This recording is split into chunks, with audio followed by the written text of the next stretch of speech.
Dua kelompok remaja yang rata-rata berusia pelajar SMP ini baku hantam menggunakan judi online dari konten live streaming para streamer game yang mengaku aksi nekat itu dilakukan untuk membayar utang anaknya yang mencapai ratusan juta rupiah. Gue yakin kalian pasti udah sering banget dengar kata SDM rendah. Dan di sini gue bakal ngebahas kenapa sumber daya manusia atau SDM di Indonesia dianggap rendah. Apakah ini hanya masalah pendidikan saja atau ada faktor lain yang lebih dalam? Sebelum itu, kita bakal cari tahu dulu definisi dari SDM. Jadi, SDM didefinisikan sebagai semua manusia yang terlibat di dalam suatu organisasi, mencakup pegawai, karyawan, pekerja, tenaga kerja, dan lain-lain. SDM yang rendah tidak hanya disebabkan oleh kurangnya akses pendidikan saja, tetapi juga dipengaruhi oleh faktor psikologis seperti motivasi, mindset, dan self-efficacy. Dan sekarang gue bakal ngebahas satu persatu. Yang pertama ada motivasi. Motivasi sering sekali menjadi faktor dorongan internal yang membuat seseorang ingin mencapai sesuatu, apalagi di kalangan Gen Z. Sayangnya, di banyak kasus, motivasi ini rendah karena banyak orang merasa bahwa usaha mereka tidak akan membawa perubahan signifikan dalam hidup mereka. Hal ini bisa disebabkan oleh pengalaman masa lalu yang negatif atau lingkungan yang tidak mendukung. Yang selanjutnya ada mindset.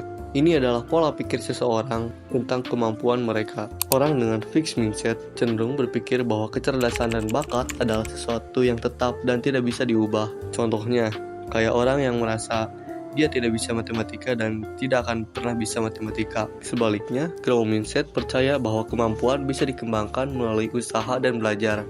Di Indonesia sendiri, banyak orang yang memiliki fixed mindset, terutama karena pola asuh dan sistem pendidikan yang terlalu fokus pada nilai akhir daripada proses belajar. Hal ini membuat orang takut gagal dan tidak mau mencoba hal-hal yang baru. Dan faktor yang terakhir adalah self-efficacy, yaitu keyakinan seseorang pada kemampuan untuk mengatasi tantangan dan mencapai tujuan. Jika seseorang merasa tidak mampu, mereka cenderung tidak akan berusaha dengan maksimal, yang tentu saja berpengaruh pada produktivitas dan kualitas kerja mereka. Lalu, bagaimana cara kita mencegah rendahnya kualitas SDM ini? Ada beberapa langkah yang bisa kita ambil. Yang pertama, meningkatkan motivasi dengan memberikan apresiasi dan penghargaan atas usaha, yang bukan hanya hasil akhir yang diapresiasi. Dengan begitu, orang akan merasa lebih termotivasi untuk belajar dan berkembang.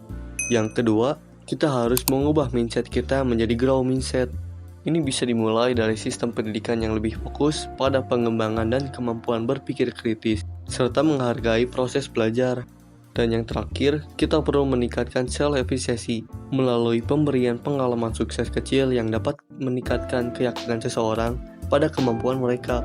Misalnya, memberikan tantangan yang sedikit di atas kemampuan mereka saat ini, namun masih bisa dicapai dengan usaha yang maksimal dan ekstra.